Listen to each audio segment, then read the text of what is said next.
మెదక్ జిల్లా హవేలీ గణపురం ప్రభుత్వ పాఠశాలలో 540 మంది విద్యార్థులు ఉండే ఒక వెలుగు పత్రికలో వచ్చింది.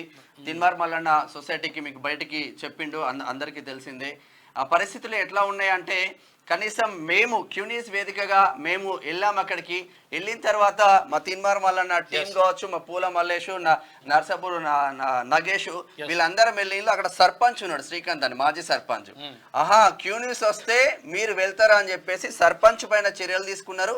పూల మల్లేష్ అనే మన మిత్రుని పైన ఈ ఎమ్మెల్యే పోలీసు వాళ్ళకి చెప్పి రాత్రికి రాత్రి వాళ్ళ పైన చర్యలు తీసుకొని అరే పేద ప్రజల కోసం పనిచేస్తా ఉన్న తిన్మార్ మల్లన్న టీం పూల మల్లేష్ అన్న మీద మీరు ఎఫ్ఐఆర్ నమోదు చేసిండ్రు. ఎందుకంట ఎమ్మెల్యేకి మీరు వ్యతిరేకంగా మాట్లాడతారా అని. ఊడిపడ్డావా పైనుంచి మొగుల నుంచి?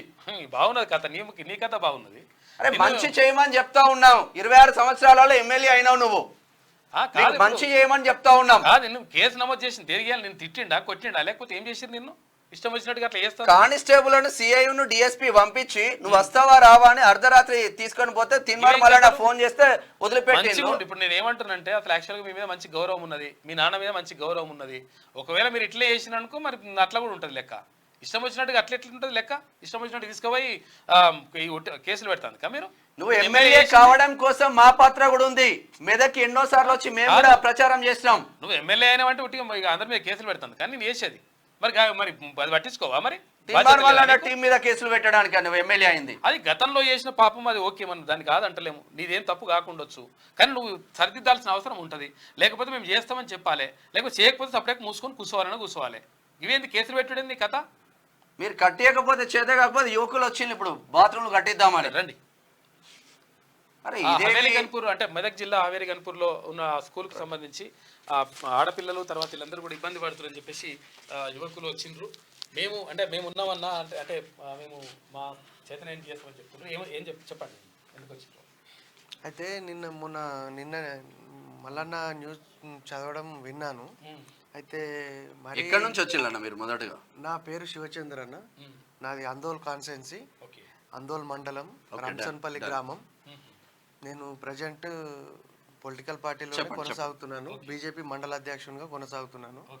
అయితే ఆ న్యూస్ చూసి నాకే కొంచెం మనసులో కలకమన్నట్టు అనిపించింది. ఎందుకంటే మరి ఆడపిల్లలు వాళ్ళే అడ్డుగోడగా నిలబడి వాష్రూమ్ పోయి రావడం ఏంది, అది మరి దారుణం అనిపించింది. ఇప్పుడు అదే వెలుగులోకి తీసుకొచ్చినామని చెప్పి మా మిత్రుల పైన కేసులు నమోదు చేస్తా ఉన్నాడు ఎమ్మెల్యే. ఓకే, అయితే నేను ఏంటంటే దానికి సంబంధించి ఇక మరి ఇంత దారుణమైన పరిస్థితి ఉన్నప్పుడు కొంచెం మనతోని చేతనైనా సాయం చేద్దామని వాళ్ళకు వాష్రూమ్స్ కట్టిద్దామని ముందుకు వచ్చానన్న.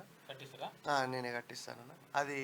అది దానికి సంబంధించిన నాకు ఆ విలేజ్ దానికి సంబంధించిన డీటెయిల్స్ అక్కడ వాళ్ళతో కాంటాక్ట్ చేయిస్తే నేను అక్కడికి వెళ్ళేసి ఇప్పుడు ఎట్లా రేపటి దసరా సెలవులు కాబట్టి సెలవులు అయిపోయిన తర్వాత పండగ అయిపోయిన తర్వాత ఎట్లా వాళ్ళకి హాలిడేస్లోనే ఉంటారు కదా, పండుగ అయిన తర్వాత వెళ్ళి అక్కడ హెచ్ఎంతో మాట్లాడి వర్క్ స్టార్ట్ చేయించి కంప్లీట్ చేపిద్దామని ఆలోచనతో ఇక్కడ వరకు అది మీ ద్వారా వచ్చింది విషయం కాబట్టి మీ ద్వారానే ఆన్సర్ కూడా చేద్దామని ఇక్కడ వరకు రావాల్సి వచ్చింది.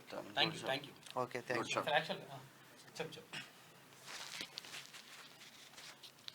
చెప్పండి అన్న.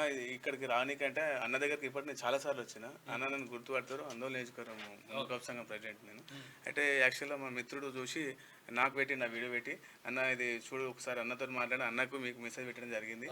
బట్ ఇందుకు తీసుకొచ్చిన ఫోన్ చేసి మీకు తీసుకొచ్చిన ఇంత దూరము మాకు. ఎందుకంటే అన్న ఇప్పుడు ఎమ్మెల్సీ ఉన్నా కానీ ఎమ్మెల్సీ లేకున్నా బట్ మేము ఫోన్ చేస్తే మా కాన్స్టిట్యున్సీలో ఆర్థికంగా 50,000 1,00,000 ఇట్లా నేను ఫోన్ చేస్తే ఒక ముగ్గురికి సాయం చేసి ఉన్నా అన్న. దానికోసం ఆ అన్నయ్య ఎప్పటికుంటాం ఖచ్చితంగా అన్న టీంలో వర్క్ చేస్తున్నాడు. Thank you brother. చూసినా అంటే మానవత్వం 100% ఉంటుంది. కాకపోతే ఏంటంటే సోయి లేని రాజకీయ నాయకులు లేకపోవచ్చు కానీ కాకపోతే ఏంటంటే సొసైటీలో చాలామంది మంచి చేయాలనేటువంటి ఉద్దేశంతో చాలామంది ఉన్నారు. కాబట్టి ఒకసారి బుద్ధి తెచ్చుకుంటే మంచిగా ఉంటుంది. ఇప్పుడు ఇంకా అట్లా అంటే మంచి అభిప్రాయం ఉండే మరి నువ్వు ఇట్లా ఏందో మరి కథ ఏందో అర్థమైతలేదు.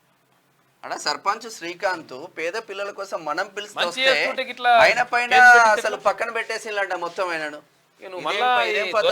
పోతే మంచిది కాదు అది. ఆ రావులు పోయినలో ఈ రావులు వచ్చిన మీదైతే మంచి అభిప్రాయం, మీ నాన్న మీద కూడా మంచి అభిప్రాయం ఉంది. నువ్వు అది జడగొట్టుకుంటే నీ ఇష్టం అదిగా.